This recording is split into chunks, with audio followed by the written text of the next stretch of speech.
yun nga mga kos, for today's video, at gagawa tayo ng simpleng ulam. Ayan. Simpleng ulam sa ating manok. Meron ako dito dalawang quarter legs. Ayan, ginayat ko na siya. Ayan. Ang gagawin natin sa ating manok ay kinamatisa naman. Dati kumuha ako ng kinamatisang sparage. Ngayon naman gawin natin sa manok. Kinamatisang manok. Ayan. Siyempre, ang ating ingredients, ayan, luya, sibuyas, bawang, at madaming kamatis. At meron tayo dito siling panigang. Ayan. At lalagyan natin ng pechay. Ayan. Yung iba sa spell, ginawa ko mustasa. Kaya may lalagyan natin pechay. Ayan, ang gagawin natin sa manok, prituin natin ng bahagya. No?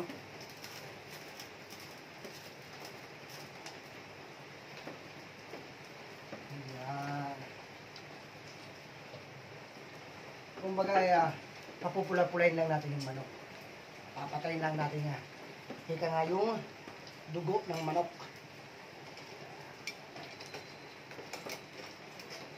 Initin natin ng mantika at tutuloy natin ng bahagya ang ating manok.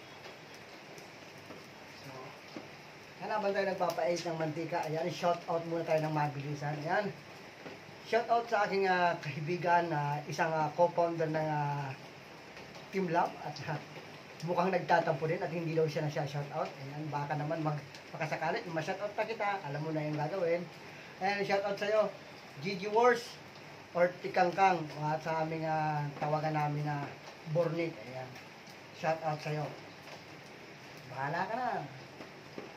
Pag natatampo, shout out. At siyempre, shoutout sa lahat ng Team Lab. Ayan, mula kay Founder Lab namin, Co-founder Ebong Travel Vlog, Tanigao Official, Bonggis Mundo, MG Buwat, ayan, Honey, ayan, shoutout sa ma'am, at kay Janten, siyempre kay Ate Luisa, Ate Shirley, sa lahat na, basta, hindi ko na kayo isa-isa yung mga member, shoutout sa inyo lahat.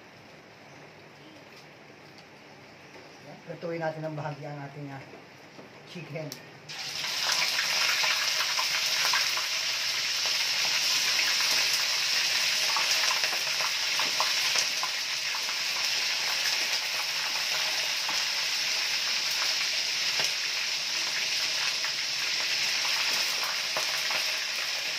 Sinipilagsik mga kosa.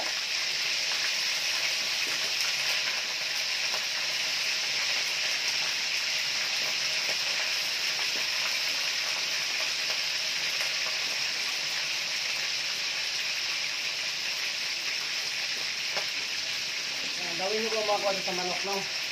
Hayaan nyo lang ito. Sundan nyo lang aking proseso.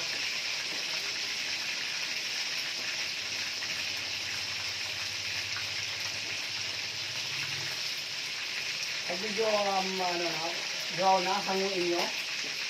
Siyempre.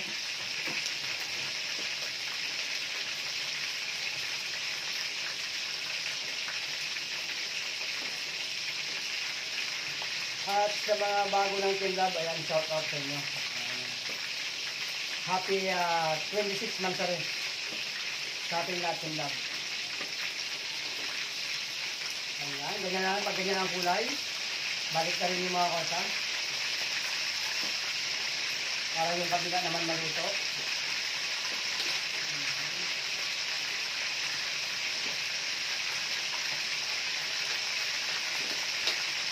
So, ayan, ganyan lang ang mga kosa.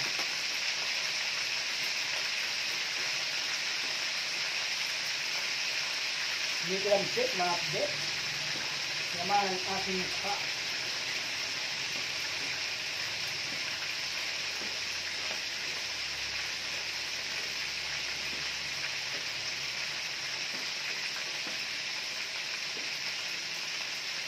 Siyempre nga pala, shoutout ko yung kaibigan ko ng malapit. Shoutout sa'yo, kaibigan malapit.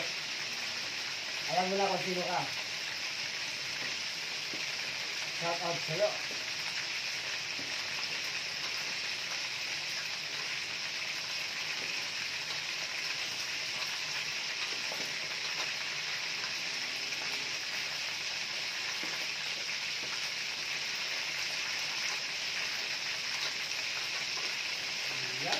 kapit na.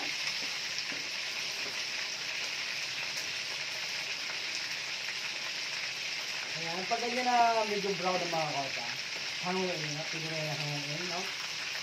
Ayan, ayan.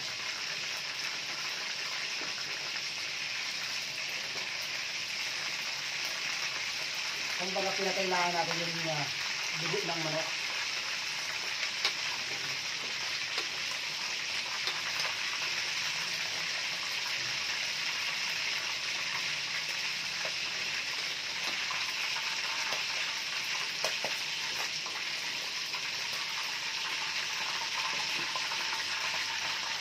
Maglagay tayo ng panibagong salang.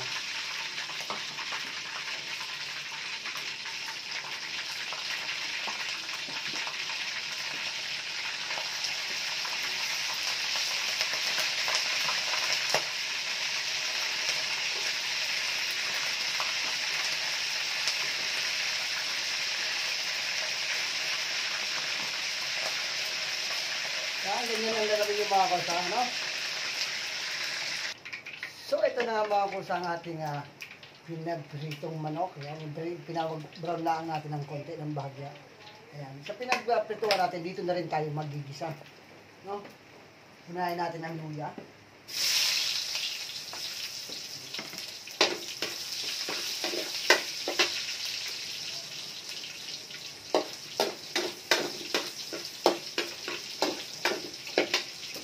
Sunod natin itong bawang.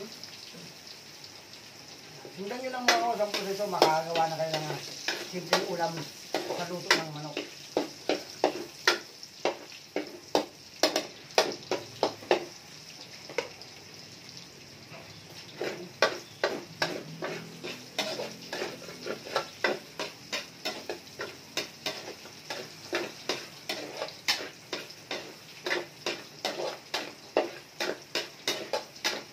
Haluin natin maigi, isay natin na maigi. Sunod na natin itong sibuyas mga kota. Ginayat lang natin yan ng maliliit.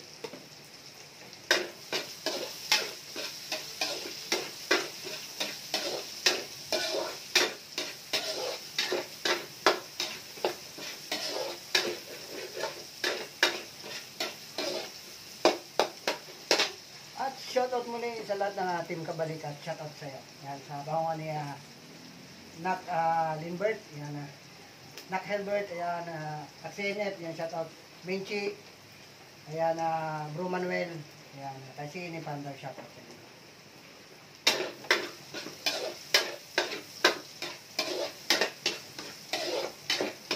So, dyan, lumalabas ng aroma niya, ilagay natin itong mga kosan, kamatis. Ayan.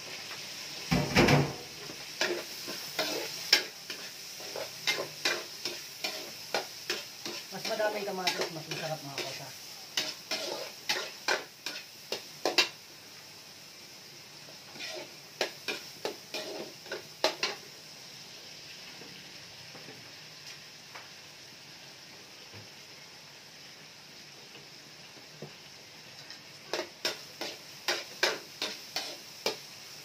Pipiratin natin yung kamatis para malurog.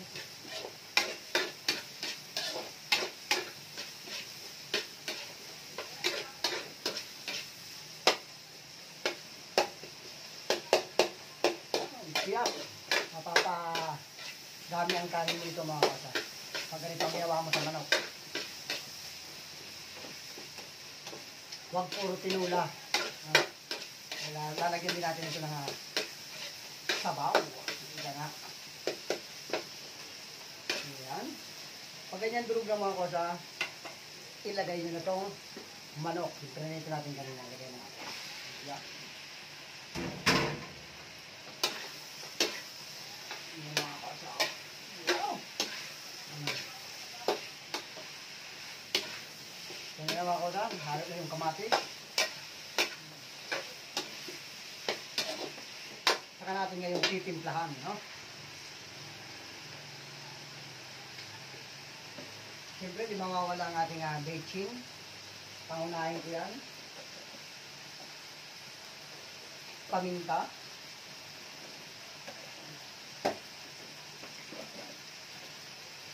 Siyempre, patis ang ating panimpla. Puro lang yan mga kusat tantiameter, no? Tantiameter lang. Haluin natin. Yan.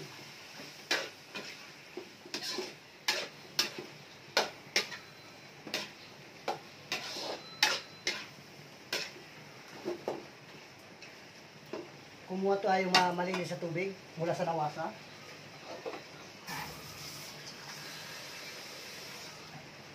Mga 3 o 4 na cups. Ayan.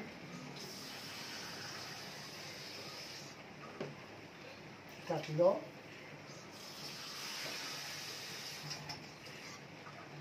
Gawin natin 4 na cups mga boss. Pakuluan lang natin hanggang sa tuluyang maluto ang ating manok.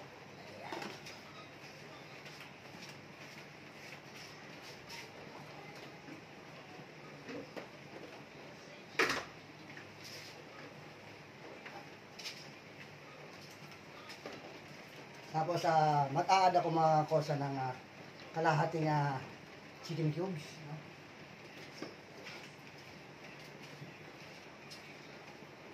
At ating tatakpan mga kosa. Balikan natin mamaya pag kumulo.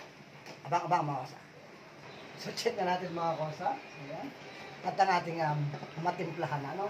Yan. Oh. Ang sarap na mga kosa. Mamula-mula ang sarsa, ang sabaw. Sakto to ngayon, maulan ang panahon, may bagyo. At siyempre, mag-iingat po tayong lahat, yung mga nandito sa atin sa Pilipinas, ano, mag-iingat po kayo. Kahit yung mga nasa ibang bansa, mga kaibigan natin OFW, mag-iingat po tayo.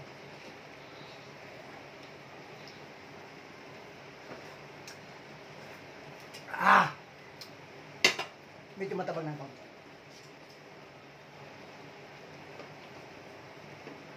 Habulin natin sa asin. Yan, bigyan natin ng konti.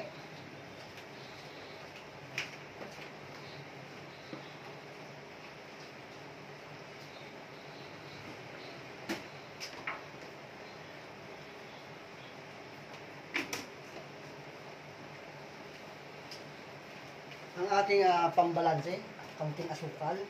Yan. Goods na yan mga kasa. Sansyado ko na yan. Yan. Sarap ng mga koso. Tingnan nyo no. Wala pa yung gulay mga kosa. May gulay na yan. Ako, napakasarap na yan.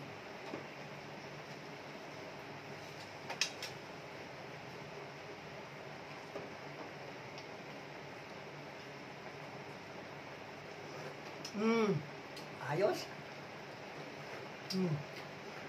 Hap.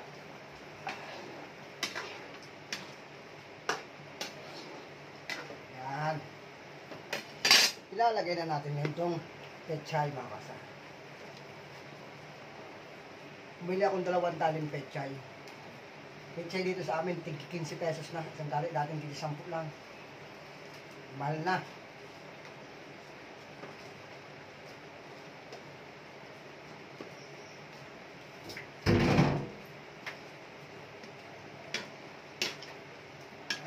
Haluin natin ang bagya.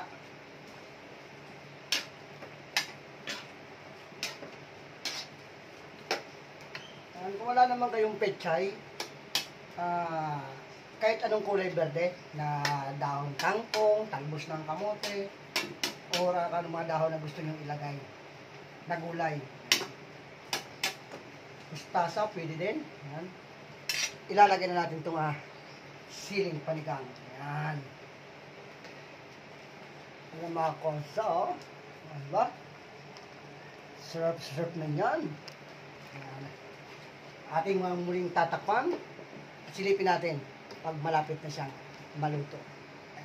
So ayan, check na natin mga konsa. Wow! Napakabango mga konsa ng amoy. Nagdagdag pa ng bango yung nilagay nating sili. Ayan. Goods na siya mga konsa, luto na. Ayan, tingnan nyo na. Ayan, kain na. Ayan, ang masarap nating hapunan.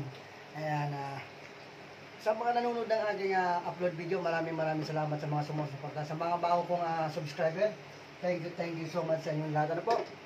Ayan, hanggang sa muli, maraming salamat. Sana may nakuha po kayong idea. I love you all. Bye-bye.